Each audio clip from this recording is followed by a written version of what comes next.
Okay, we'll just wait a minute for people to get in, and then we start.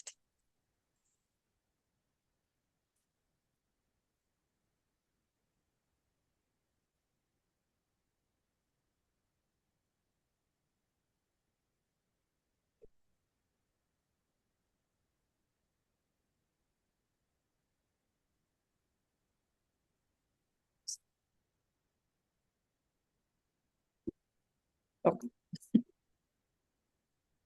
okay, I think we can start. For now, some people might keep joining, but I want to say, first of all, good afternoon to everyone and welcome to our webinar.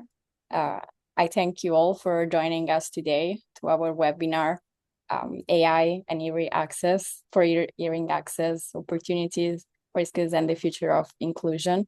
We are very pleased to see such an high level of interest in this webinar, with many participants joining us today from Europe and also beyond. And we really hope that you will find today's discussion informative, but also thought-provoking. And before we begin, I would like to give you a few instructions and housekeeping rules, and as well present myself. I'm Lavinia, and I will moderate this session today. I'm Advocacy Officer at the European Federation of Hard of Hearing People. And I welcome you all again for all the people joining us. So to give you speech-to-text instructions, we have today live human captioning. So please click on the link that will be shared in the chat by my colleague. It's a separate link for Text on Tap, which will have captioning in English, but also if you requested in advance for an additional language than English, you are free to click on the flag of the language that you ask for, and you will have human live captioning with the language. Otherwise, you are also able to turn on captioning on Zoom, but please keep it in English as they will be available for everyone. And very few housekeeping rules. This meeting is recorded, first for internal purposes, and I kindly ask you to keep your microphone muted. If you want to ask a question, please raise your hand or write it in the chat at any time.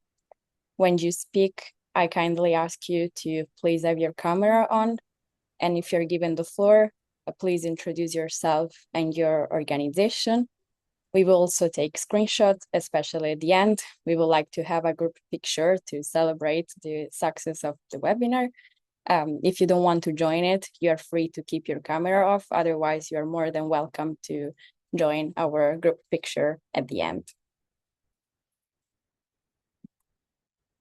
Before I introduce you the speakers, I would like also to give you an idea of our format for today, which will be a moderated panel discussion. I will begin by introducing our speakers, but I will also later invite each panelist to respond to a dedicated question from the area of expertise, but encouraging as well discussion among the panel. And this is a quick reminder for everyone, but especially speakers, to please speak at a moderated pace to support our live captioners. And I thank you very much in advance to take this in consideration. After our panel discussion, we will have a short break, and then we will move to an audience Q&A session. So for the webinar, everyone is welcome to leave any question in the chat, and then we will address them after the panel discussion between the panelists.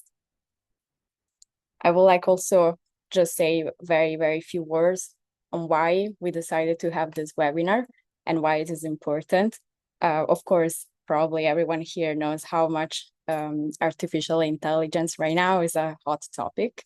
But also we think that artificial intelligence is kind of already transforming and shaping the way that many hard of hearing people communicate, access information, and participate in everyday life. It is almost everywhere right now.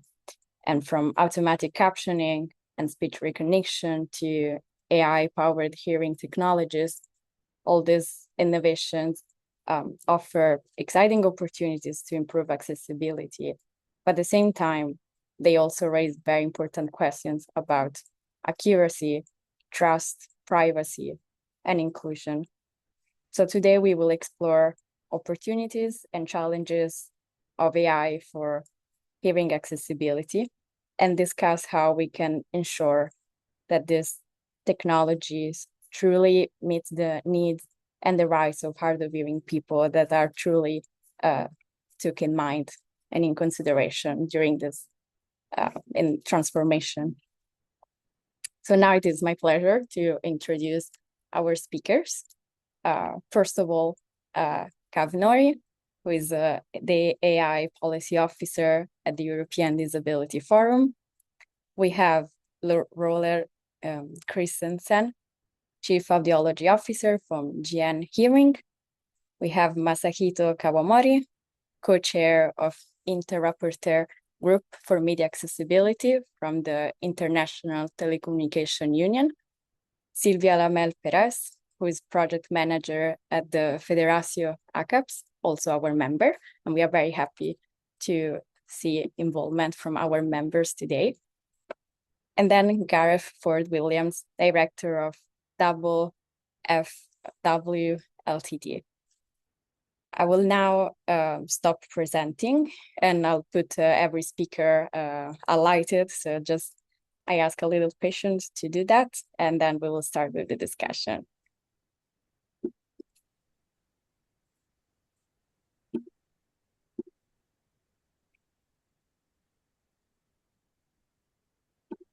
Okay.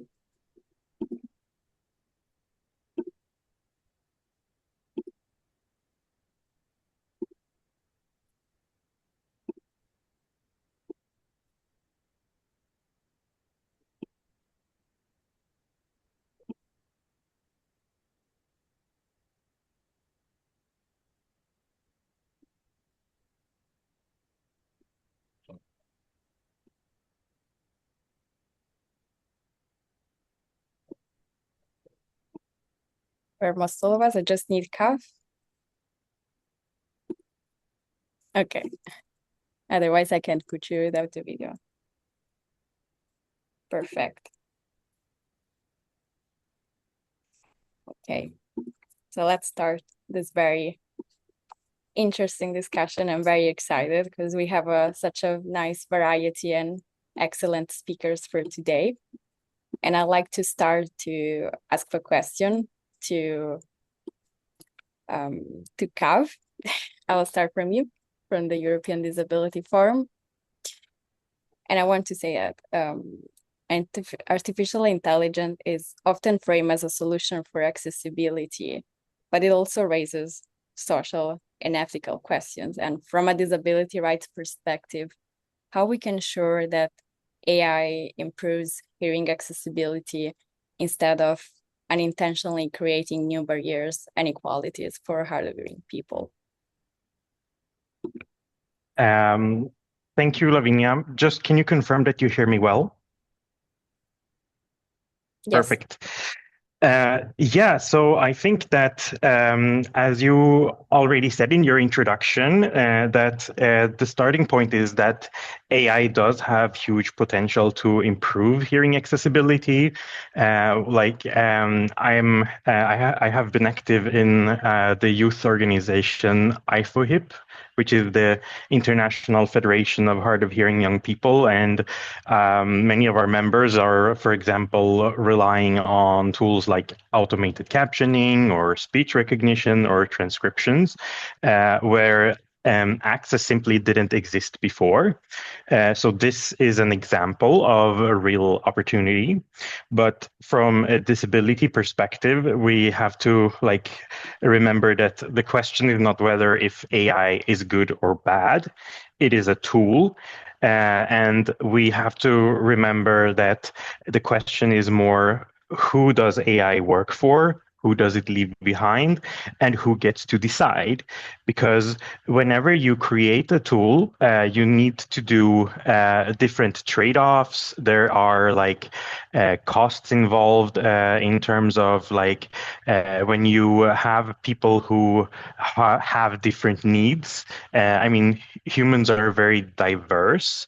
We have different cultures, but also we have different types of disabilities.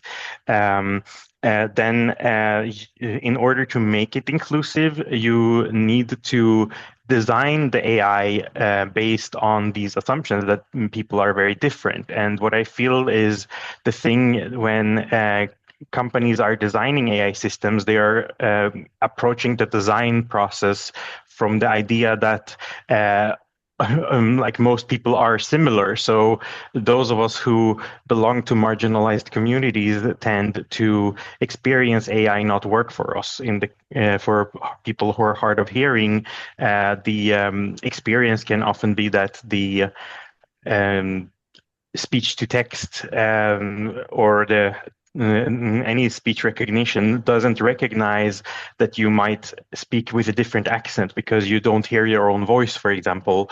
And uh, in order to address these things, that's where the AI makers have to basically train it on people who are from different marginalized groups. And while AI can be a very powerful tool, it also is based on statistical mathematical models, and statistics tends to favor those who are in the norm, meaning when you have a set of data that you have trained it on, the people who are most normative, so able-bodied people or able people, maybe I should say in this context, and disadvantaged people with disabilities. It's also that people with disabilities tend to be like if you think of the people with disability without disabilities, I mean, sorry, my confusion there. People without disabilities, they tend to be in the middle, while people without sorry people with disabilities, they tend to be scattered around outside. So we will be anomalies in the statistics, which means that it will basically not function well for us unless the developers are actively choosing to include us. So the motto that we often have, nothing about us without us, it must apply to AI, and we should not only be seen as passive consumers or some group of people who are just like consulted nicely. We need to be part of the planning and like making the AI systems from start. Because if you come and ask someone with a disability after you have spent time to design an AI system, then you could actually like there is difficult to change it, so it might not fit. There is actually a report from the OECD about the use of AI as a tool for people in the labor market that showed that the majority of the AI tools intended to help people with disabilities don't make it past the prototype or testing phase, either because there was not enough money to actually bring it to market, or because it was not meeting an actual need. So I am optimistic about the potential of AI, but to wrap it up, it's really about how it is designed. Are you designing to be inclusive from start? Who decides whose needs should be researched on, and whose needs are well, basically, whose needs are seen as being enough to put resources on to make the AI work for. And the last thing is also that we need to maintain human agency. So if you have a university student who is offered only automated captioning of lectures, then it should be up to that person to decide if they want a human captioner or AI based, because only they can know for sure. And I feel that we're missing that point in the discussion, that it should always be the individual that decides what's best for them. And that's like a very important part of what I see as reasonable accommodation, and how the UN Convention on the Rights of Persons with Disabilities should be taken into mind when we are talking about AI as a tool. Sorry, that was a very long introduction, but yeah, I'll stop there. Thank you so much, Kav. No, it was, I mean, you are all free to, of course, speak on your topic of exercise, but as well, of course, be mindful of the time, but we are very much on time, so no worries about that for now. I would just like to ask if anyone still want to jump in, or otherwise, yes, please go ahead, Karen. Hi. There was I was writing down so many points. There was so many different things. I think that's there's a couple of main ones I think I'm coming across. So I don't think I was invited because I worked for WFW, but I was at the BBC for 20 years, and I ran digital accessibility there for 18 of them. And that's why Lydia invited me to be part of this panel. But I think there's a couple of really important points that Cav brought up there. I think there's that whole thing about nothing about us without us. Now, AIs are trained on data. If they're not given the data, they don't respond in the way that they work. We can give them governance, we give them rails, and we can tell them to try and behave in some ways, but to actually train them, they need data back.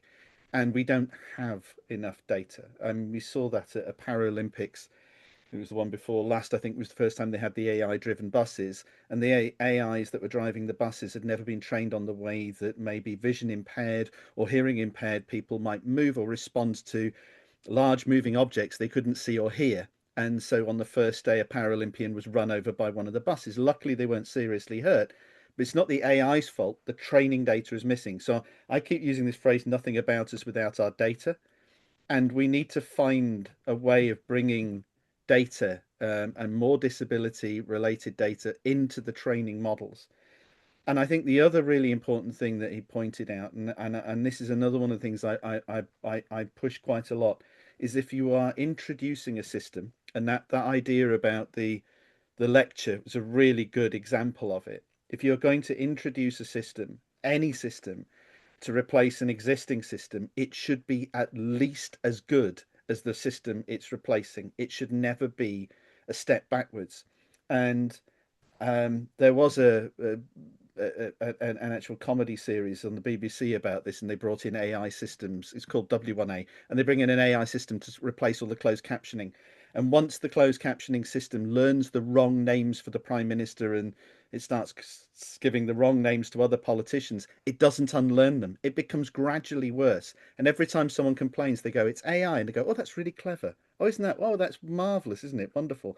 And the actual thing is degrading in front of them, but they're fooled because it's lovely in AI. It has to be quality. You can't reduce the standard just because it's AI. And I think there's a regularly that gets forgotten in discussions when you go, have we benchmarked against what it's replacing?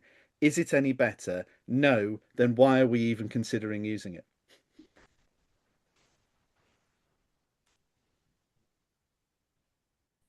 Yes, good point. Very thought-provoking. And if anyone wants to jump in again, or otherwise I'd like to move to the next question, but you are always free to, of course, comment later on anything that you might note so far.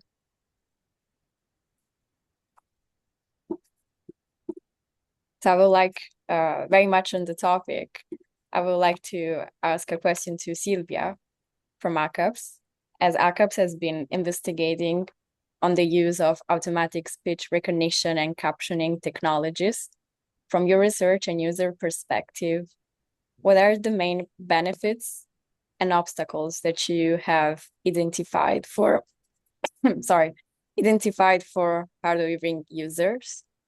And in which situations do you think that AI-powered transcription support access or instead where does it still fall short from your experience? As again, ACUPS is one of our members, so we think it's very important to have a hard of hearing user's perspective. And that's why I asked this question. Yeah, so first of all, thank you so much, Lavinia and DFO, for inviting us. It is such a great pleasure to be here with you and also to be able to hear all your valuable insights as experts. So yeah, we have been observing that AI-powered speech recognition and transcription tools had generated great interest among our members, but also the hard of hearing community in general. And in fact, our research began because we wanted to have objective data on the actual quality of those tools that were already being used by people.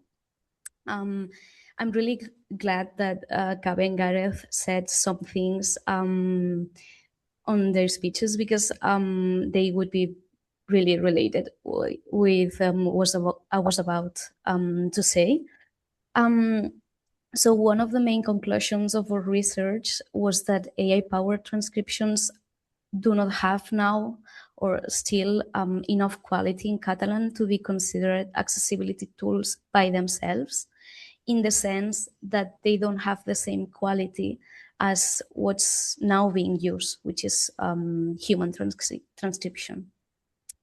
Therefore, as Gareth said, we don't consider that any institution or company or person should consider to replace human transcription with AI-powered transcription. So, of course, some of the bad quality aspects were related specifically to the Catalan language, namely the ratio of recognition mistakes they make. And that's coming from the fact that there is very little data to train these tools in Catalan, especially compared to English or Spanish, for instance.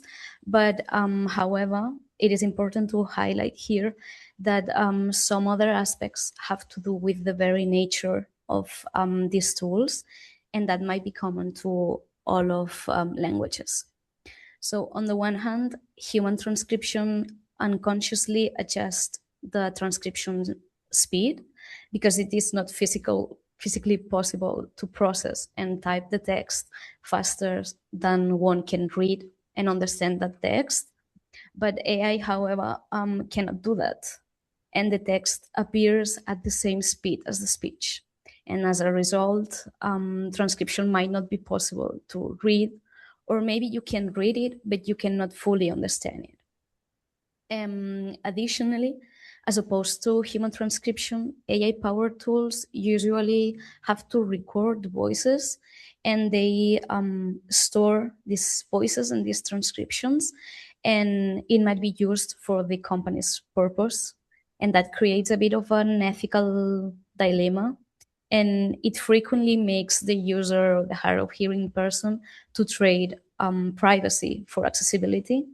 And that doesn't happen with a human transcriptor. And also, some tools require access to the internet or the cloud. And most of the times, the user is to use their own devices, for instance. And so if a company or an institution wants to offer AI-powered transcription, they should also offer the devices, and so that the person can use it without having to have their own resources.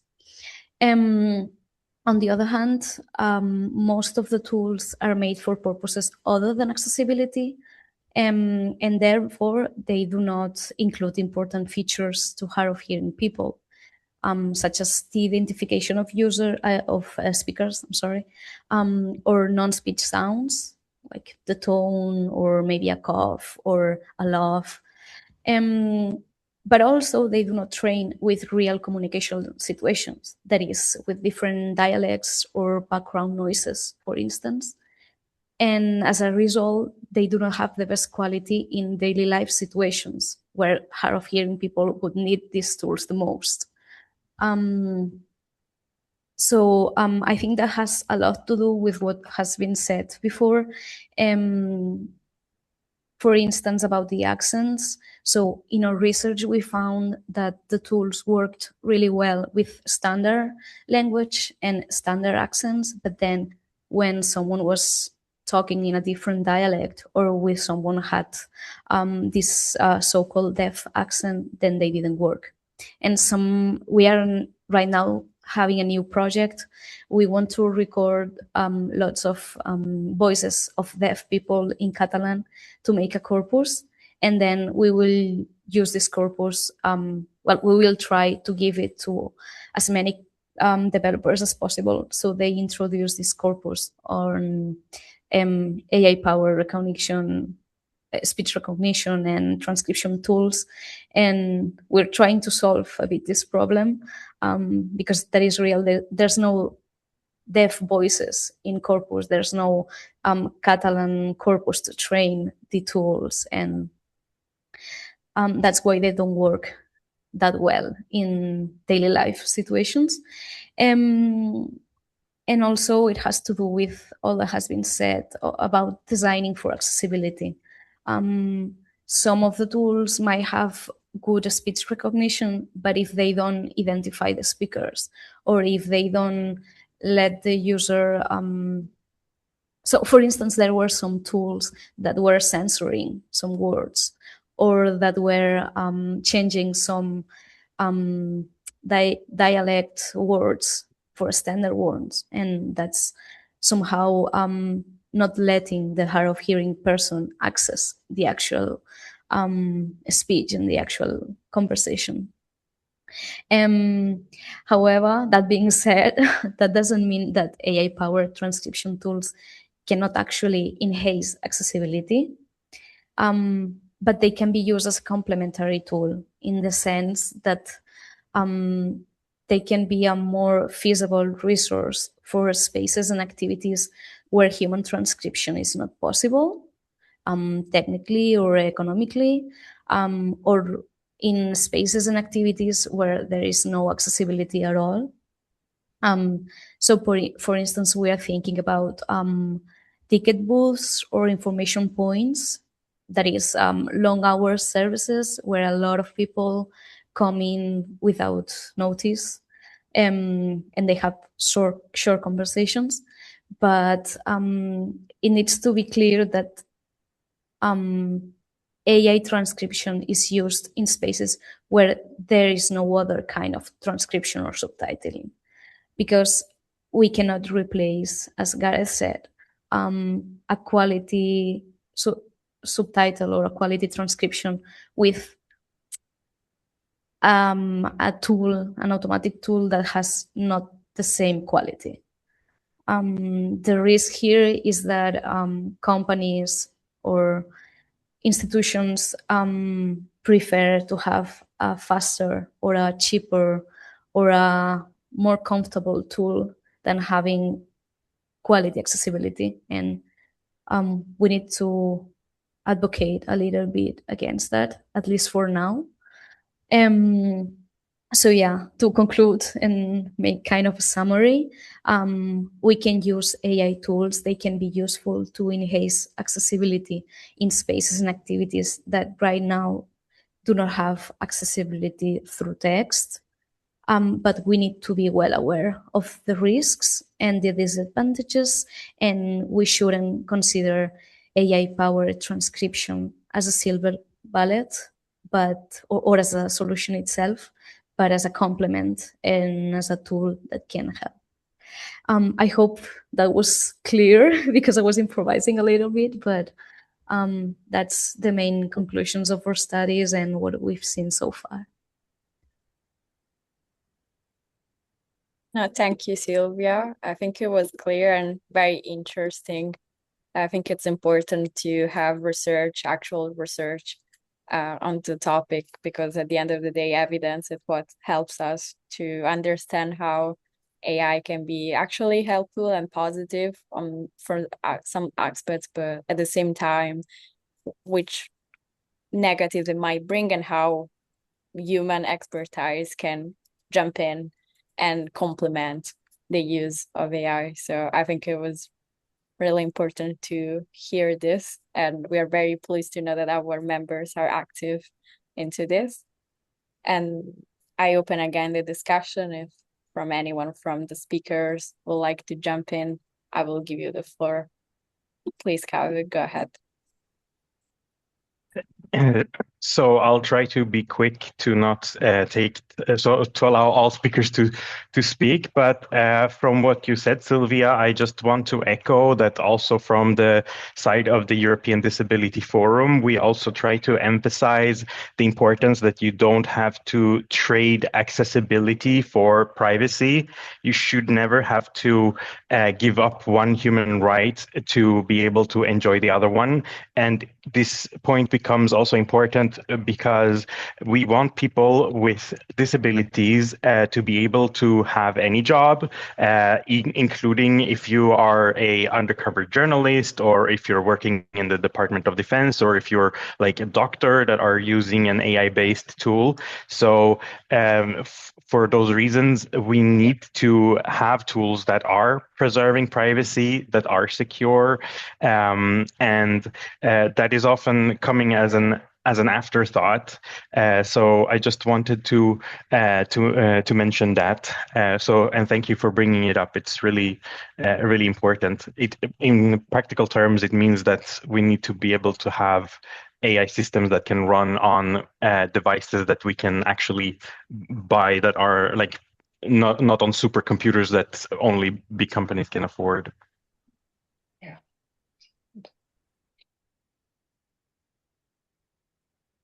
See anyone with the hand raised? Or okay, both of you, Gareth and Laura. Go on, Laura. Oh, Okay. You know, this is just such a great conversation, and my perspective is just a little bit different because I am part of developing hearing aids. So I work in a research and development group for a hearing aid manufacturer where AI is starting to go into the signal processing of our hearing aids. But many of the things that you all are bringing up about captioning and transcriptions are the same things inside a hearing aid. I love when you said, Gareth, if it's not better, don't do it. And one of the functions that deep neural networks, so AI in hearing aids, is trying to do is to classify environments that people would walk into. So say you go into a restaurant with a lot of background noise, or you go to, a more quiet lecture, your hearing aid, the goal is to be able to identify that environment and engage all the right features in the hearing aid so that you have, the best listening experience. But if your hearing aid doesn't get the environment right, then it won't engage the right features and you might not be in a very good situation. And we are finding that if you ask humans to identify a situation or what that situation would be, and then you use AI to do it, they're not always agreeing. For instance, if you go into a restaurant with someone to have dinner and there might be music playing in the background, is that a speech and noise environment where you want to hear someone in the noise, or is that a music environment? And most people would say that's a speech and noise environment. You're there to have dinner with your colleague or with your spouse or with your friend. But but maybe the hearing aid decides it's a music environment because the AI, really is not getting that quite right. Well, then the nice features in your hearing aid, like directional microphones and things like that, won't turn on. And so, really, I think, Gareth, you really just hit it with me. If it's not as good as what you're doing already, don't implement it. One other example that, I want to just point out that, first, artificial intelligence in hearing aids really will bring us a long way. I mean, it's a good thing, but it's in its infancy right now, and it isn't always accurate. And the one thing that is really important, and anyone who wears hearing aids knows that the biggest trouble with hearing aids is hearing a noise. You get into noise, you can't hear. And so if you could denoise, if you could pull the speech that you want to hear from the noise. And so there are hearing aids on the market today that are just kind of in the infancy of this denoising. But one of the interesting things about it is a couple of things that exactly like Sylvia, you had pointed out with different speech. You train these networks on different speech, different languages, different accents, but we don't have all the data that's needed to do that. And the second thing is what these networks pick out is the loudest speech in the environment. So, put yourself back into that restaurant environment and okay, you're there with a friend, you're chatting, your friend is not super loud, and the table next to you, all of a sudden someone starts to talk really loud. Guess what? The AI picks up the person at the other table. And so there are ways around that by combining, directional microphones with it and things like that, but, and other things in your hearing aids like that. But it can really be a problem if you're stuck listening to someone who's louder than the person you're there with. So I think that, AI really, it's in its infancy in these, accessibility features. And I think eventually they will probably be better than some of the human classification. But today there are things that you have to consider. And I think having the option to get out of the AI and just use other features, I think is a good idea today.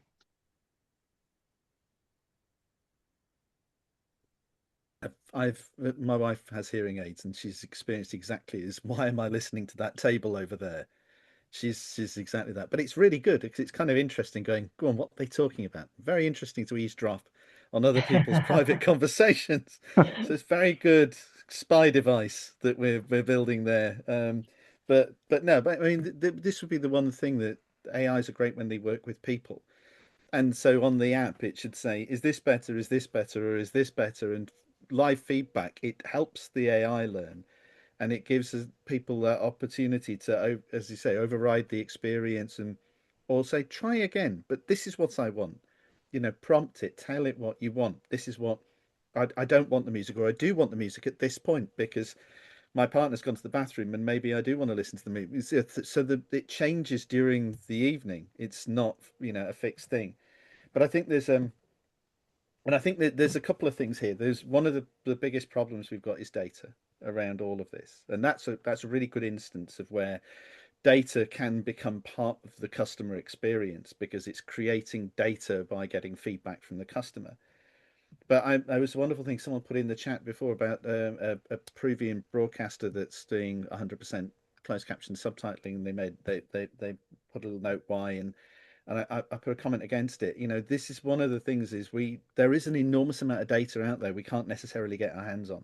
I mean, public service broadcasters, particularly if they've been doing 100% accurate verbatim captioning across their output for years, then they will have an extraordinarily rich vein of AI training data of the words and the speech and in lots of language, languages and accents and things, but it's getting hold of that data, and and there's value in that. And I think there's also problems in the principles that are behind this. We fall back on accessibility principles, and they're not always quite right. And being someone who's neurodivergent themselves, I can probably say this. I mean, LLMs can be very autistic in their you tell them something and they will take it literally, and they will deal with it like I do. I'm not very good with nuance, and so we often go back to this perceivable, operable, understandable, and robust. If everyone is familiar with accessibility principles, whether someone can perceive something, operate something, understand something, or whether it's robust enough to work with our devices. But I always go, where's satisfactory in all of that? Because if you do all of that and it's still unsatisfactory, it's kind of pointless. That's a functional thing. Speech is functional, but it's still got to be a satisfactory experience. We still need that thing is, does this work for people? And only a person can tell you that. And so we need more feedback into these kind of systems for that to work.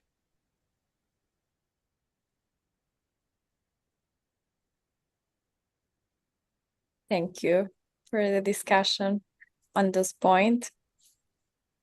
I would like to, now since we are speaking about hearing aids, I'd like to ask a question to Laurel from GN Hearing. As AI is increasingly integrated into the hearing aids and other hearing technologies, how is Gen Hearing using AI in this field? And what does it mean for hard of hearing users in terms of personalization, accessibility, privacy, and transparency? Yeah, I think I've already covered a few of the things, but we're using deep neural networks to train and to do different things. The two major things happening in hearing aids are to train hearing aids to identify the environment, so to do some sort of environmental classification and then engage the right features for that environment. And the second is what I talked about with the denoising. Everything in hearing aid today, though, it's done offline before it goes into the hearing aid.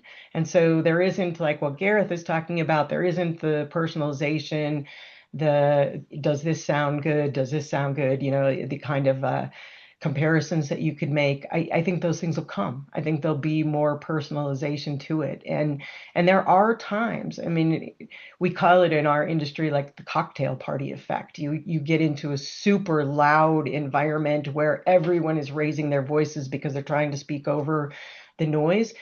These denoising systems are amazing in situations like that because they actually, take down the noise kind of like your airplane, headphones do when you go on the airplane and all the noise goes down and you go, oh my gosh, what a relief. When you get into situations like that, we do have these deep neural networks that can work extremely well because you couldn't hear before. And so now, as long as you're, combining these with directional microphones, so what you're looking at is what you're hearing instead of Gareth's wife, spying on the table over on the other side. As long as you're doing the right things with the right features, you really can get a huge benefit in these kind of cocktail party effects with these denoising systems. So, I think we are very much in the infancy of this in hearing aids, but it really is the first time we can really talk about separating out speech versus noise and solve this hearing and noise problem. So, it's a great thing, but it's one that we have to continue to move forward in a good way with the right data sets. And Gareth, you're exactly right. You don't have all the data sets out there to do it. But I think it is something that will get better and better and better for hearing aids. So I think when you talk about privacy and those issues, Lavinia, it really is not an issue in these kinds of things because you're just training data offline and then using it in your signal processing inside the hearing aid. But someday it could be a privacy concern if you're training it yourself and data is being loaded to clouds and those kinds of things. And I think those have to be taken into account. But today, again, they're offline systems that really don't take a lot of privacy is not a consideration there. Thank you. I don't know if anyone else wants to say anything on this. Then I like to ask the question to Masahito, moving more on the governance side. I would like to ask, how can governance and standardization keep pace with the innovation of AI while ensuring that these technologies remain accessible, trustworthy, and accountable for hard of hearing users?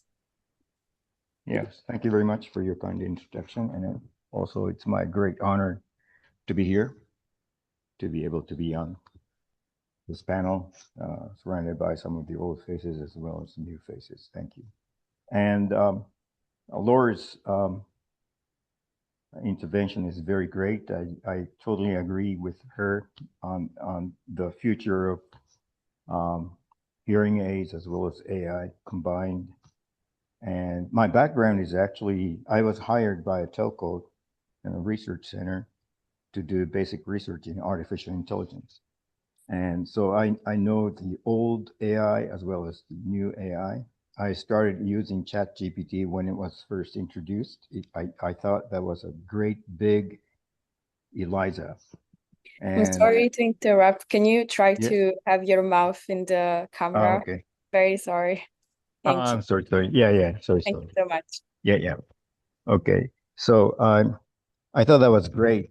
And that was in 2022, the December of 2022. I started using ChatGPT. And now it's 4 years later, 3.5 years later, ChatGPT has grown so much, so fast. And you have Claude, you have other, Gemini and all Perplexity, all different kinds of AI agents or chat robots on site.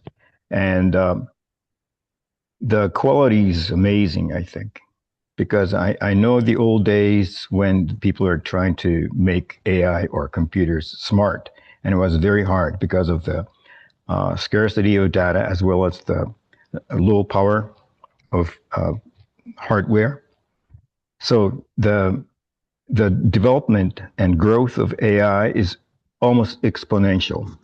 Like Claude or ChatGPT, like 3 months ago, will be, or 3 months later, will be incomparable to what we are doing now. So the growth is so fast. So eventually, I think the many of the tasks we're doing will be also possible with AI. For example, and the quality of accessibility will be a lot better, and people would appreciate it. I'm pretty sure, even though it's not perfect. For example, I helped the Japanese national system of relay service, telephone relay service installed in Japan. And now they're using text machine translated or machine transcribed text for their relay service. And many hard of hearing people actually like that.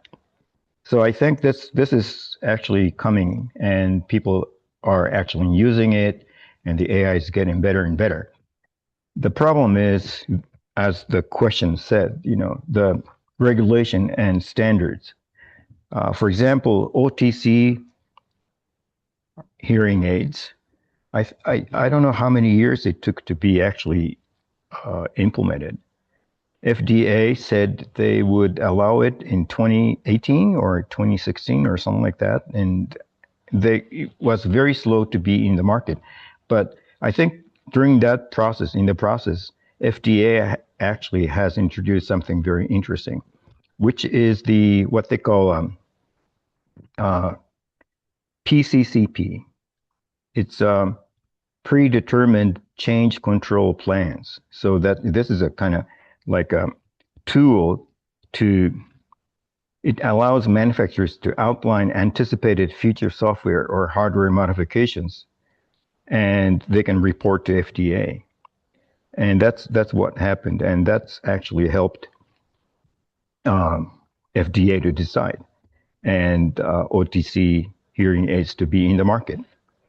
I think this kind of dynamic approach to standardization and regulation is very important. That's the first thing, because software development as well as AI, it's so fast. Every month, almost every month, it grows, and data is collected in exponential way. So that means we have to follow very fast to be realistic, to be flexible and dynamic. So that's one thing. We have to be dynamic. It's kind of like PDCA kind of thing. And another thing that's important from the standardization point of view is to have some kind of guideline for protection. We're working at ITU. We're working with WHO on safe listening, make listening safe. Because if you're using hearing aids or PSAPs, for example, and if you lose hearing, what's the point, right? So you have to have some kind of safety guidelines pre-installed so that people would just follow those. So those guidelines will be very important. And third thing that we should emphasize is that, especially for trustworthy AI, is the audit to transparency, that the data should be transparent. And sometimes even the code should be transparent. So for example, in ECMA, ECMA is another standardization body. They have natural language based protocol to teach or control AI. So when you use, for example, when you use ChatGPT or Claude now, you see some natural language prompts running behind the scene before they come up with some kind of answers to you. And that's the natural language protocol that's running behind. And that way, human beings can understand what the AI is doing or thinking, so to speak. So this kind of transparency is very important. And by doing so, we can sort of leave out or to capture any algorithmic bias or data bias, if there's any. So that's this kind of transparency will be probably important. And at the same time, probably we have to combine some of the old days AI, which is kind of normative AI.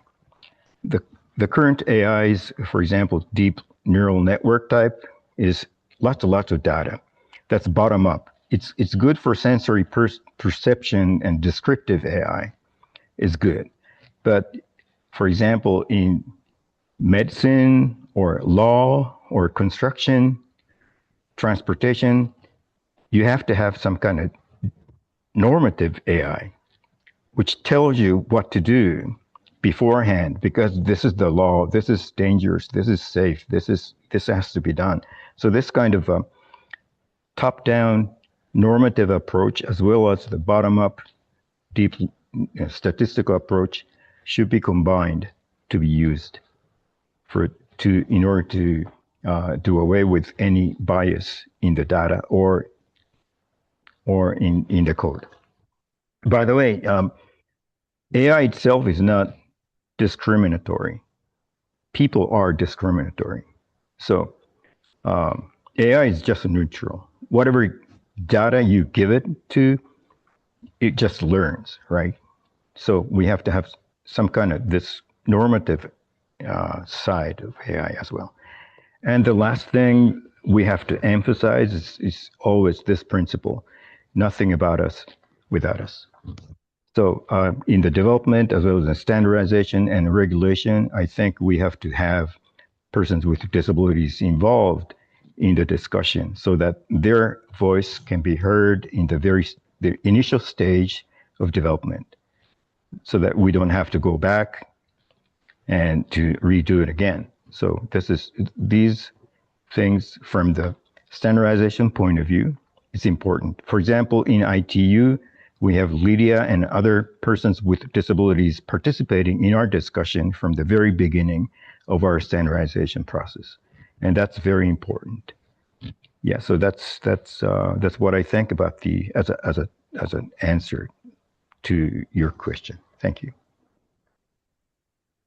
Now, very extensive answer, and it's very, very important. And I see Gareth maybe wanted to say something. I saw. So I'm happy to give you the floor. Always. I really like the bits that towards the end of what you were saying there. And I think there's it's a very important point that, large language models are not biased, but if they're given biased data, they have a tendency to amplify bias. So this is one big problems is they don't think, they don't have a moral judgment on these things, but it's up to us to give them governance frameworks and to tell them who they are and what they're doing and who for and what they're working with and what the outcomes should be. There was always at school, I remember a teacher once saying, ask a stupid question and you'll get a stupid answer. And I think there's a lot of these problems with we have to learn to work with them, to give them the problem, not to try and tell them what, what we think is right, but give them the problem, give them the framework to work, and give them the information, and let them do what they do. They're fantastic at patterns. They'll come up with things that we never dreamt of. And Yeah. and that's the thing, learning to not be prescriptive, and to ask better questions that's the bit that we need to learn to do, and to provide better data. Still, I go back to this so many times. The data, garbage in, garbage out, is an old thing within AI communities. We talk about this a lot, and it's getting really good data that's well structured, and asking and framing it properly with governance, to the AI, and you'll find the things are amazing. Yeah. So if it's going wrong, it's probably a person somewhere in there. Thank you. That's good. Thanks. Don't know if anyone else wants to say anything.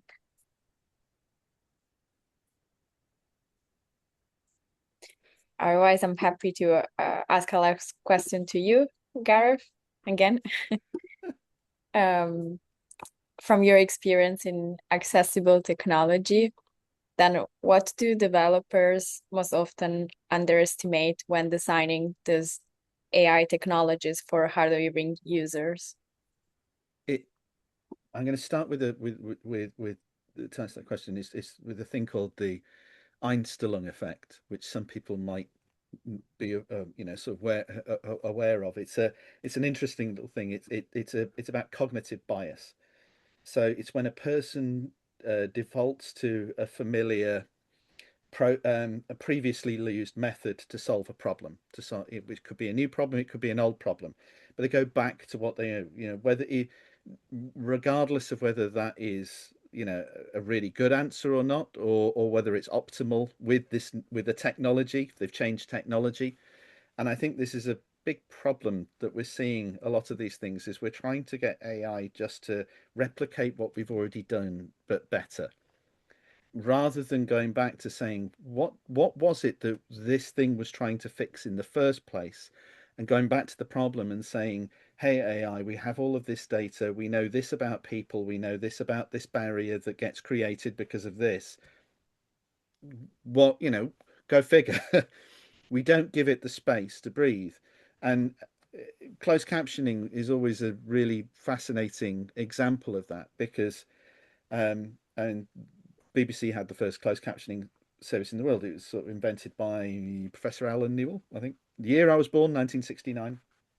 And so I got to meet the professor several times, and a brilliant guy. And I asked him, one of the first things I did ask him is why, why are captions where they are?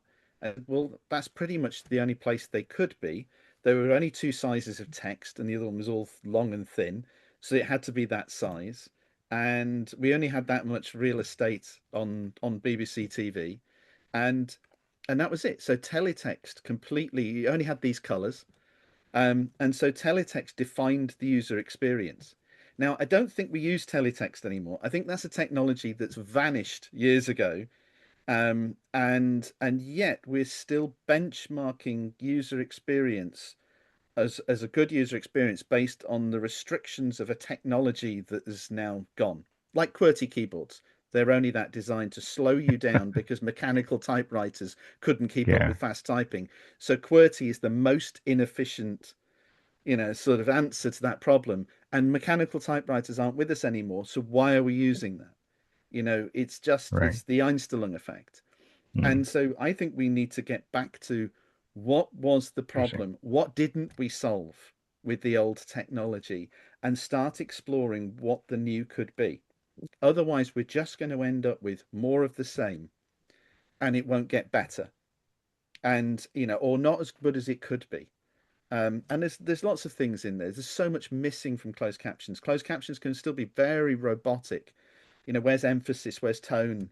Where's inference? Where's sarcasm? Where's all of the things that change the meaning of the text in the text without adding more text? How do we do that? I don't know. Let's give the problem to to some large language models. Let's frame the problem and try stuff out and then get user feedback and play. And there's an opportunity for playfulness, and we're not doing that. We're you know, how many people in accessibility circles are going, brilliant, we've got AI, let's use it for auditing. So why don't we use it for not producing the problem in the first place, which meant that we needed to audit? We only audit because we got it wrong. So maybe an AI is a better thing to help us not get it wrong. Don't know. That's just my figure, is let's shift left in the process, in our thinking. And there's so many things that AIs can help us with. They can help us make sure that things don't fall out of processes in organizations. You know, governance. I always bang on about governance way too much. I love governance. It's such a good, it's a great word. It's where everything sits and it all comes from. And if the AI is managing project management across an organization which produces a lot of video content, for example, then making sure by default that all of the captioning requirements are embedded into every ticket and they don't get descoped, they don't get deferred, people don't get that choice anymore. You try and chuck it out, the AI chucks it back in again and fails to sign off the project unless you do it. You know, maybe this can fix human bias. Maybe this can do things that we've thought, you know, maybe the problem's over there, rather than trying to fix it at the end and going, oh, it's fine. There's a simple thing. We used to use a lot of little mantras and bits and pieces at the BBC, and one of the things, every project starts out being 100% accessible, because it's just an idea, and it's as soon as we start to design it and then we start to make technical decisions and we start creating the product or service, we introduce bias and we introduce barriers. They are designed, they are choices. Accessibility is only a thing that you add if you've got it wrong in the first place. And so, you know, so we used to try and, there was another little thing we used to do this fabulous little workshop at the beginning of everything called "Who Are We Willing to Exclude?" Was a very if you get everyone in the room and ask that question before you start designing and building anything and saying, look, we're going to write a list. We may not actively want to exclude them, but who are we not designing for? Who's okay, they may be able to do it, but we're not worried. You know, this might be, for instance, it might be a news application. Are we designing for the under fives? Probably not. There may be upsetting content in there from war reports or you know, things that we don't want the 5-year-olds getting to, so we might actively exclude them. But we used to do an exclusion exercise, and then when we run out of people in that first part, we go to the next part, was everyone else gets a designed experience. Who are they? And what do we need to do to design for them? And then none of that gets descoped. It's all agreed. There was a bit of a tricky thing, is if you want to take someone from the second list and stick them on the first, you take responsibility for it. Your name goes against the decision. It's a little bit divisive, but it worked. But I think this AIs have us an opportunity to govern behavior in that way, to raise questions and say things like, hang on a minute, you know, your microphone is absolutely terrible and no one can hear you, and it to message you, for it to evaluate and say, do you want to adjust this? So someone doesn't have to do it, it pings you a message. An AI could possibly do that. It could help us manage things. And so I think there's an enormous amount of exploration and letting go of things that we might you know, feel like we're the right way, and exploring some new stuff and saying, what can this technology actually do, rather than trying to get it to just replicate what we've always done.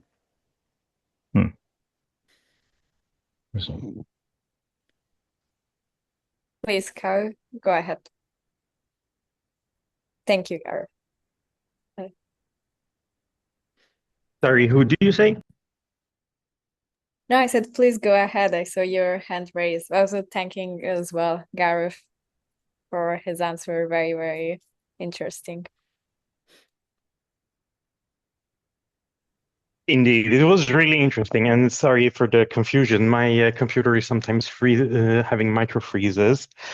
So, Gareth, I wanted to continue on something that you brought up, which is we need to ask ourselves, who are we not designing for? Because it reminds me of something that I have been thinking a lot about, which is how do we ensure that people who design AI systems are prepared, like have the right education to actually produce AI? Because what I see right now is that we are using production methods that were developed for software mainly. Like I'm thinking of this thing called agile development specifically as a method. And when we are educating engineers, we are mainly teaching them how to like fix a technical problem. That is very important. But when it comes to the situation we are in now, where we are introducing AI in so many situations that also need consideration of the social perspective, like cultural things, legal aspects, or like just power dynamics, then I also think that we either need to also, for example, have some kind of sociology education in engineering education. Maybe we can't have like both 3 years engineering and like 2 years of social work in it, but at least some kind of social aspects that that ensures that developers consult different groups and also are aware of these like how these design choices affect different groups, and also we need to talk about how we ensure that there are diverse competences among AI teams as well, in complement to, because expertise can never replace lived experience, but that I also just wanted to bring the thing that among AI experts, and so we also need to broaden what we see as relevant competence for designing AI. But I'd love the fact that AI allows me to raise my hand and it presses the button for me. That's a nice thing in this meeting. There's a little moment on it. Something I'm going to pick up with it. Well, first off, it's who are we willing to exclude? Before we designed it, who were we designing for? You've got to first do the exclusion. We're going to actively own who we're not designing for. And you can end up with quite an extensive list around this. You know, it's a UK geo-locked service. We're not designing for anyone with a VPN. When, you know, there's always a list. Then you go into and you say default, everyone who's not on that first list happens to be on the second list. We just need to capture who they are. And it forces people to own the choices around design, about who you're designing for, because you're dealing with it as an exclusion. And you know, it's tricky. It is difficult language. But I think the other thing is you talked about, you know, expertise and lived experience. I think lived experience is expertise. And I think sometimes you know, that gets forgotten, is that, you know, expertise in human experience is expertise. It's part, we need that in the room. And it's but pretty much everything you said could be done through governance. And this is the great thing. I'm working with 2 or 3 organizations at the minute on governance systems around AI, and we're looking at overarching rules of behavior across its other agents and other systems that then they refer back to it, like brand values in an organization. It tells us, or mission statements in an organization, they tell the organization how they expect everyone in it to behave. Do they behave that way? Probably not. But if you do it with a group of agents and you say, this is the way we need you to behave because this is our brand, this is our promise, they're more likely to respond and frame. They'll do things that you weren't expecting to do, but they'll always frame it to what you asked them to do. And there's a huge opportunity to fix a lot of the things that you're talking through governance models. But they're complex. It's a really complicated thing. But again, I think this is where that principle is missing. Satisfactory. You know, we're still missing across that, and I don't know why we throw that out. It's not in the EAA, the European Accessibility Act. You know, it's still a robotic functional outcome. for customer experiences, which should be satisfactory. I don't know, but we still got to, and that's where that human element comes in that you're talking about, because people's lived experience will tell you whether something is satisfactory to you or not. You know, you may have ticked all of the boxes, but it's still, the ramp is at the back of the building. It's too steep, and all, you know, you've actually, there was one last little example, a response to that. There was one organization I did some work with a few years ago, and they just built a new building, and they'd really gone to town to make sure that everything met every single accessibility building requirement, and they'd been literal all the way through it.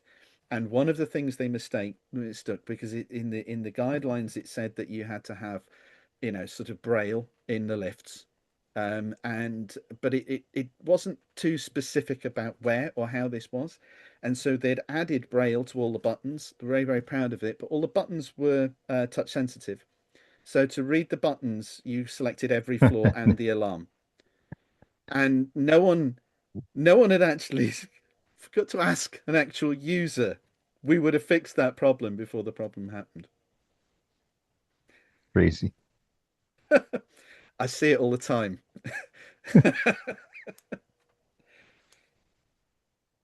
Wow.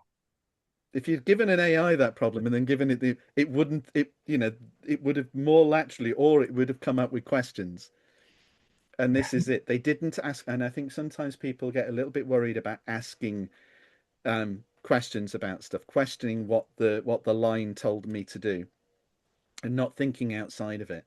Whereas I think if you tell it about outcomes, you tell an AI, this is the outcome I need, this is the approach I need you to take, or the methodology or whatever, figure out the middle bit, it's more likely to start figuring these things out, or then flagging the things that then it needs human intervention.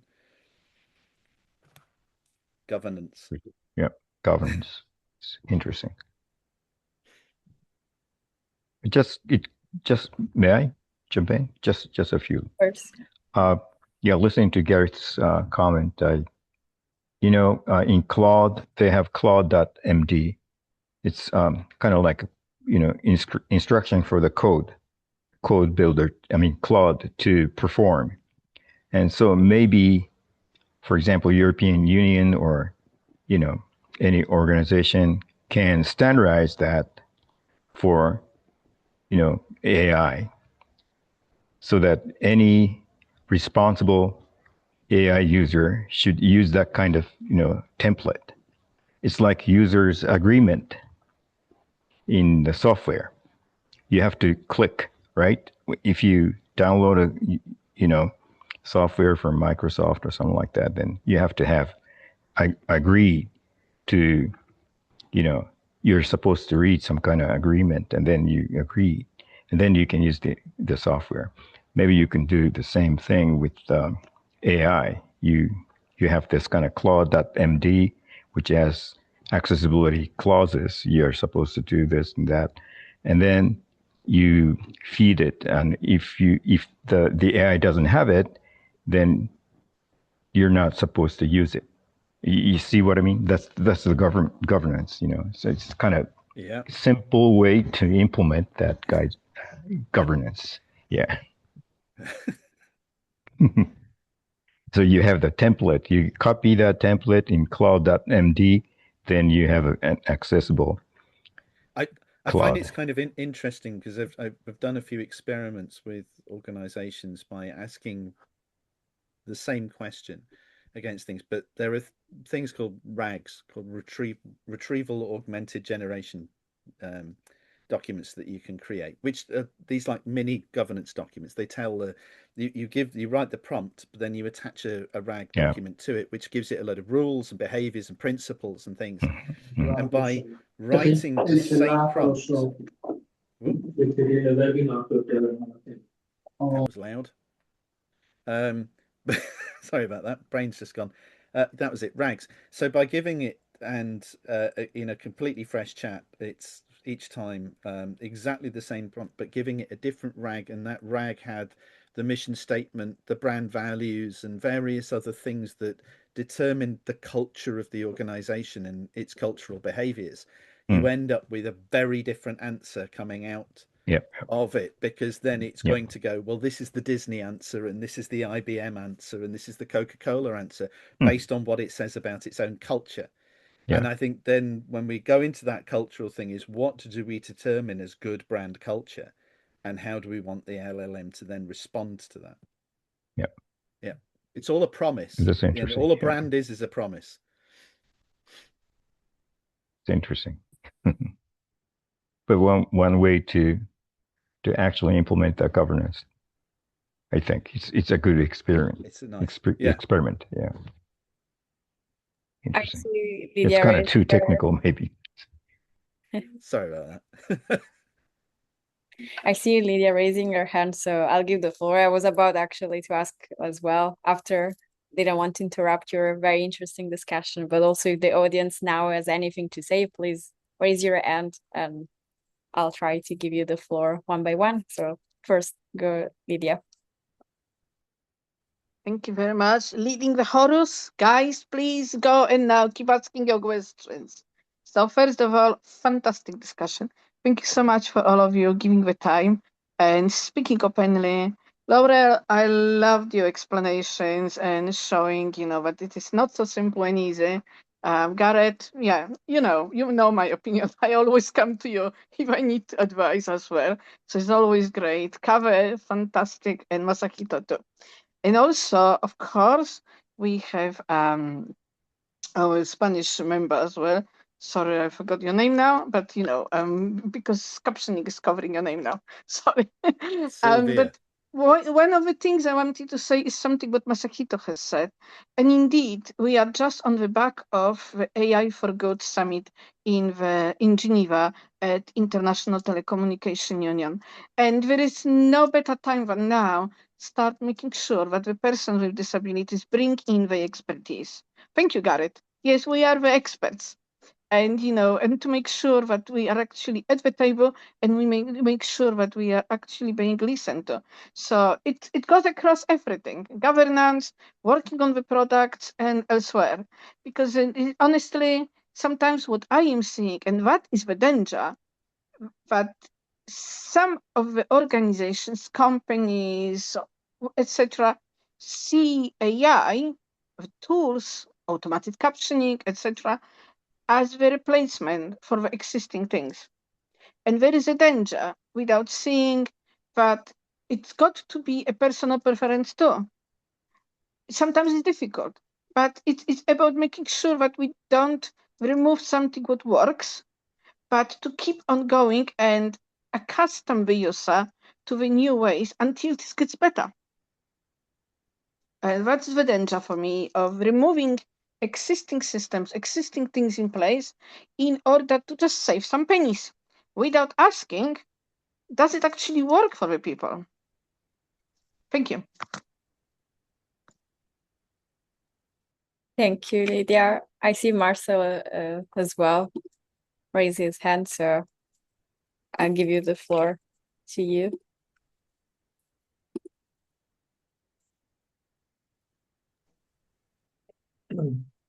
Yes, thank you. I am Marcel Boberek. I represent the Dutch organization of hard of hearing people. Thank you for organizing this very interesting webinar, and thank for the speakers. I have a question to you. What to do with example, local broadcasters or city broadcasters with a very small budget or no budget. They contacted us different time and they asked us what to do. Do you like to have subtitles with a lot of mistakes or some mistake or no subtitles? And the subtitles are making by the computer. And sometimes it is for me or for us a dilemma. Do we accept in the start process of making subtitles at a local broadcaster with a lot of mistakes in the hope that the computer is able to make the subtitles without some mistakes, or that we say no, thank you. So that is sometimes a mistake, and that is also sometimes a discussion when the government have een financial cut of the budget of the public broadcasters in a country, zoals in the Netherlands. So sometimes is it a dilemma related budget, and when do you say, so I'm looking forward to your advice.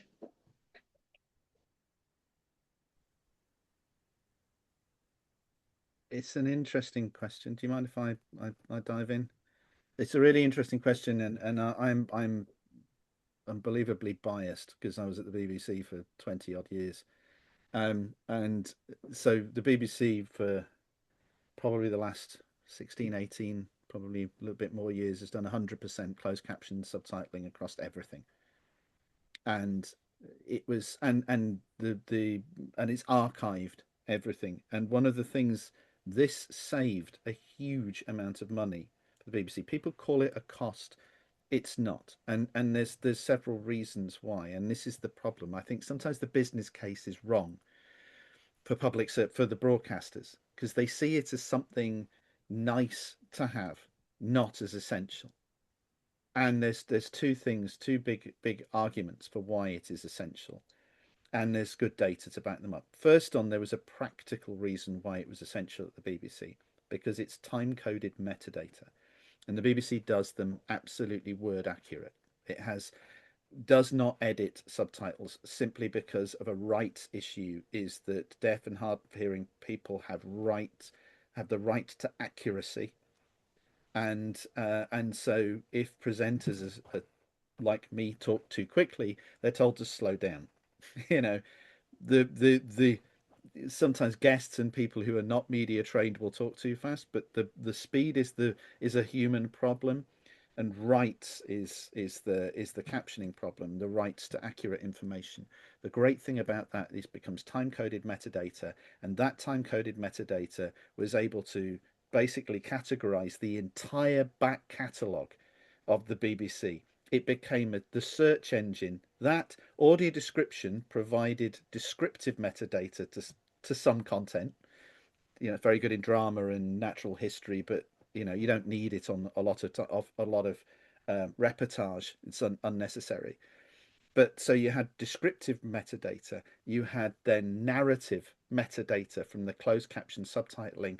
That metadata drove the entire archiving of the BBC's back catalogue and enabling it to then reuse and search and deep search, and saved millions. How much money it saved was ridiculous. The second argument, apart from it being a metadata argument, do it because it's good metadata, makes all your stuff more findable, Google likes it more, all sorts of reasons. Closed captions, good data. The second argument is where it's come from the gaming industry, because we used to always question who is using this, and it's really hard sometimes to get a return path, to understand there's a lot of assumptions about the user groups. But the games industry has done an amazing amount of stuff, because they can monitor, and through Steam Deck, etc., there's loads of research that's been done. When closed caption subtitles are put on by default, so you don't have to switch them on when you leave them on, 70 to 80% of all people leave them on because they like them. They're helpful. They reduce cognitive load. They make it. I like them. I'm dyslexic and I like to read, but I like to read and hear. I do audiobooks and read the book at the same time. I find cognitively I'm able to. It helps me. The user group is huge for this, and you wouldn't turn around and do the same for pictures and sound. I think it's the same thing. I think there's three elements: there's pictures, sound, and text. They should be treated the same. So you've kind of got reach and engagement from people, not just the deaf and hard of hearing community, but a huge group of people who want these things. And you've got a metadata argument on it. And if they can't see that that's worthwhile, the problem is a cultural problem with the broadcaster, is they still see accessibility as worthy only and not worthwhile. And that culture is the root cause of the problem then. Please, Kyle. I see your hand. Yeah, so I agree with Garrett that we should really make sure that it's not seen as a nice to have, but rather as a necessity. I would advise us as disability organizations to also be careful not to legitimize a situation where we're accepting this reality to say where our basic accessibility needs can be ignored due to money. I know that's like I understand that can sometimes there are limits to how far you can push this, but otherwise in the long term we're step by step legitimizing less that people can spend less and less on accessibility. So I just want to caution against that. But at the same time, if you are tackling with this issue and you want to engage on in the discussion about the trade-off, then I would practically personally say that, okay, maybe we can say that it's acceptable to have automated captions, even if there are errors and people are not looking at them for like entertainment or similar. But when it comes to anything that's important, such as emergency news or news about medical or like health breakdowns that are like where the wrong information can actually lead to people getting harmed, then perhaps you should never compromise on that. That's the best advice I can give, like on a very general level. Yeah.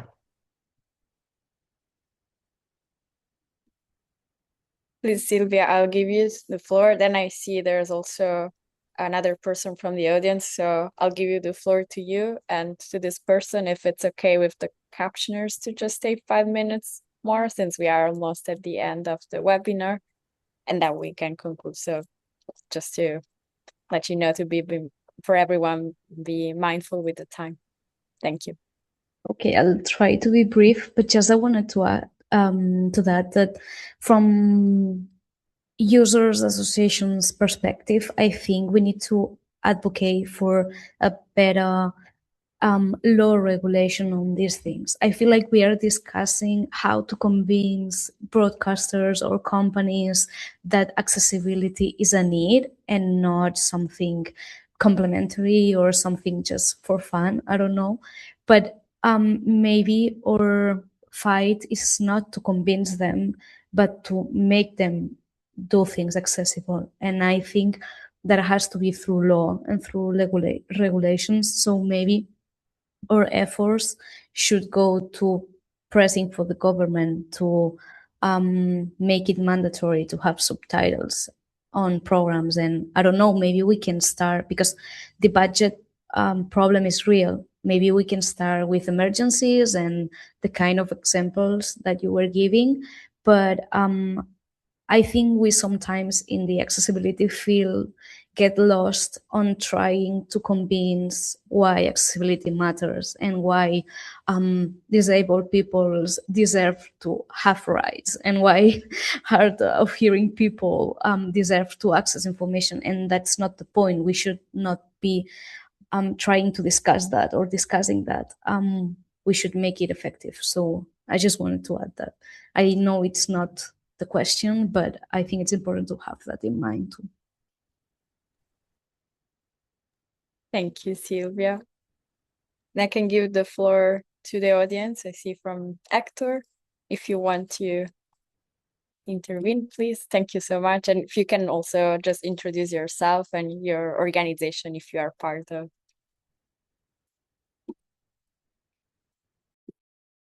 Can't hear you, Hector. I think you're on mute. Hector, we can't hear you.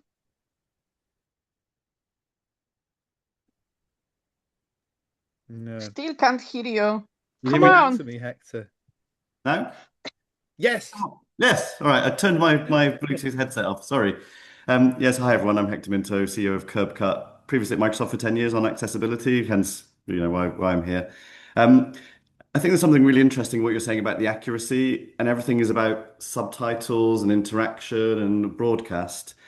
But we're also moving into a world where if you're not transcribed in a business meeting, then you're not going to have attended that business meeting. And I think in terms of, if you think of the legal rights that we're all fighting for, or the ROI argument that we're thinking of here, I think you should keep that one really clearly in your minds as well, because if you have impacted speech, strong accent, deaf speak, as we might call it, there's real risk that you'll be erased from the history of meetings that you actually attended. And maybe there are stronger legal rights in the workplace than there are potentially around consumers. So I just think it's an interesting thing to think about. I also think it becomes a very interesting source of the data to build the models. But this has been a fantastic discussion. Thanks for inviting me.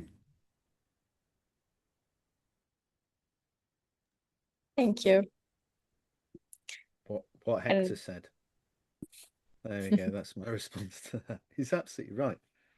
He's absolutely bang on right. And I think there's it's a kind of an interesting one. And I think also there's a sort of I wonder about cost when it comes down to it.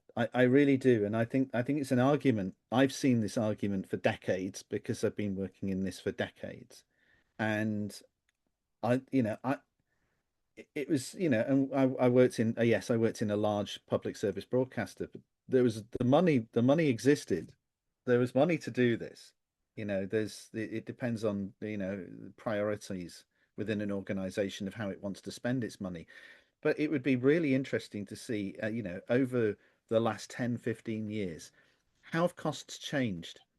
Is it more expensive or is it cheaper? Or, and how does that rank against quality? I don't know if there's a study at all that's ever done this that actually looks at the cost argument and then against the cost of not doing it, and how does that impact on reach and engagement and all the rest of it, all of those other things that are further down the line. So I think it's a really fair legal argument, but I sometimes worry about this. Always used to get a lot of product managers in the early days of accessibility saying, "Oh, I can't afford to do accessibility. We can't afford it on this project." And my first thing would be "Can I see your costings? Because if you know you can't afford to do it, you've costed it.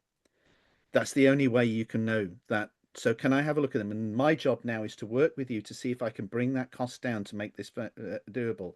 Nobody ever in my entire existence in the BBC had ever done that work. They just assumed cost.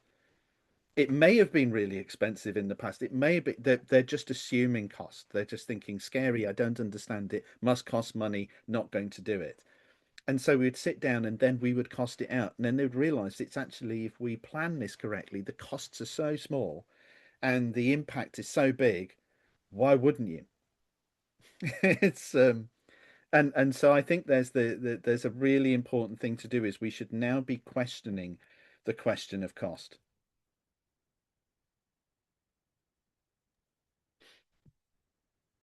Please, Sylvia. I'm sorry, I don't mean to go later even, but I think we have a problem about that you were saying right now, because you said people tend to think that accessibility is really expensive, and it is not. But on the other hand, people now tend to think that AI solutions are free or way cheaper. And I think what before was a problem of companies and institutions thinking that's too expensive to do it, now is seen as, well, this is free, so we can do it. And now they are having accessibility, but bad quality accessibility with the same argument as before. So that's interesting too. I think we could have a whole webinar on costs and the economical aspects of accessibility.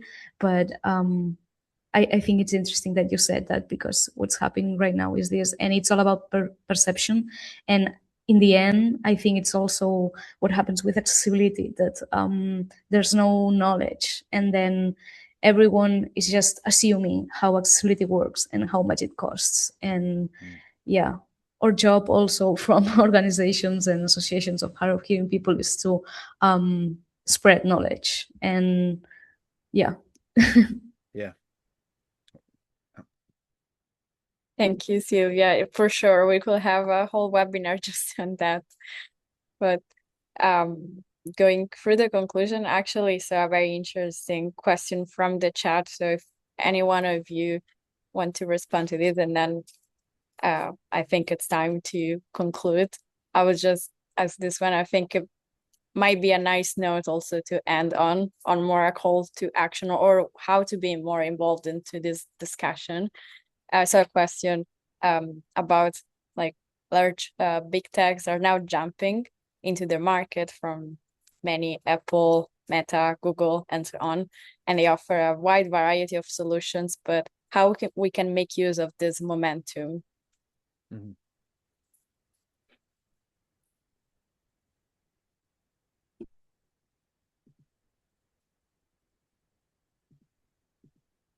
If anyone wants to respond, I think how to be involved, how we can use this momentum to bring all these concerns, but also not just concerns, also thoughts on opportunities. I guess I could chime in a little bit about, and it's not specifically related to AI, but when Apple decided to put some hearing aid functionality into their AirPod Pros, I mean, that was great for our industry.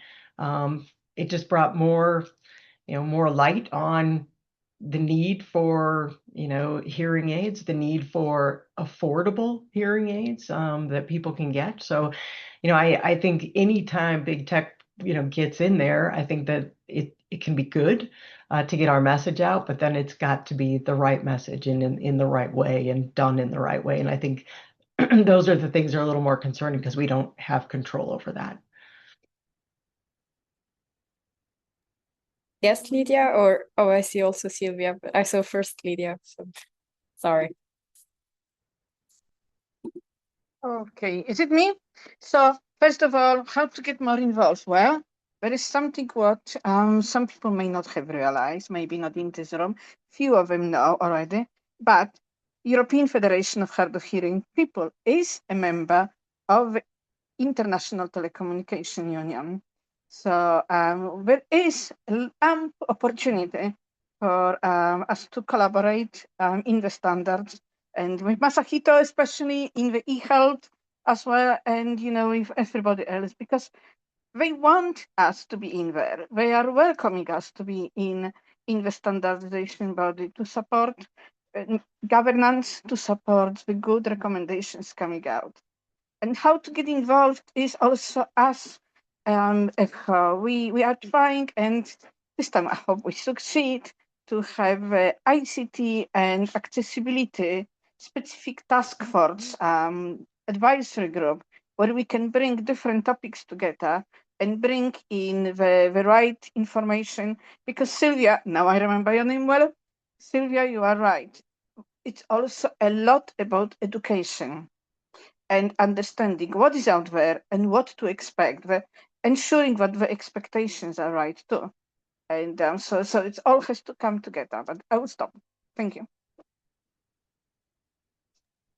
Thanks, very important. Yes, Kari? And then I don't know if also Sylvia, you want to still say something. I think it's time to wrap up and have our good picture, but please go ahead. Yes, so as we at the European Disability Forum, we greatly appreciate FO as a beloved member, and I just want to recommend people to subscribe to our AI and disability newsletter to stay updated about what's happening in the AI world and also in the disability world. Later this year, we are actually planning to release 2 reports. One is on AI and women with disabilities, and I know Lavinia is also is part of the people we are going to ask to provide input to us, among others. So you can have a discussion internally also in your organization if you want, and contact Lavinia if you want to know, like, work more on this. And then the second thing is that we're also going to update our national guide on our guide to EDF members on national implementation of the AI Act. And you will get information about all of those things if you subscribe to the newsletter. I'll take the chance also to say to subscribe also to our newsletter from EFE, and we keep updating on these topics and anything we see also around the disability movement that we think it's relevant. Okay, does anyone want to say something or? Okay, then I will suggest to have our group picture. I ask you a few seconds of patience that I have the right layout with everyone.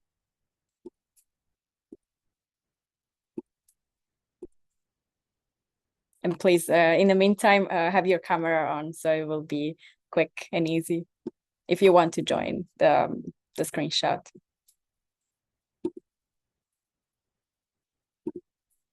Okay.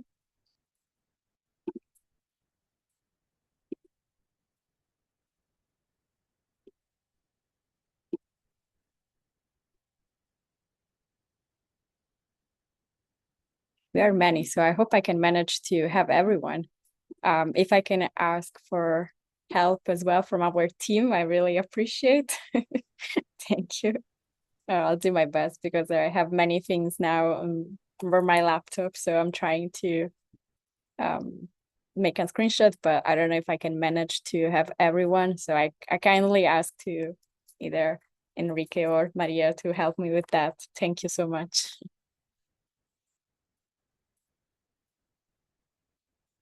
Okay. 3, 2, 1. If you want to smile, smile.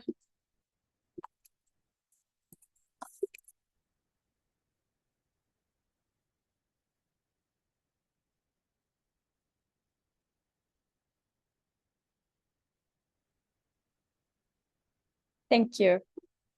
I have the screenshots. I hope also my team has. And then thank you very much. Thank you for being so interested in this webinar. It was, I think, a real success and it's very important. And we are very happy with this. And I thank you, the speakers, as well, for being here, for joining us and being available into this very interesting discussion. And I wish everyone a good rest of your day. Thank you so much. Thank you. Thank you. Thank you. Thank you, everyone. Thank you. Thank you so much. Thank you, guys. It's been absolute pleasure. And I'm supposed to catch Eurostar soon. But I stayed. Thank you. Thank you for the Thank you. invitation. Well, have a good trip Yeah. then, Lydia.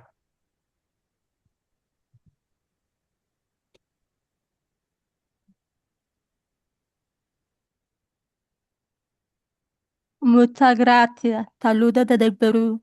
Gracias. Yeah, the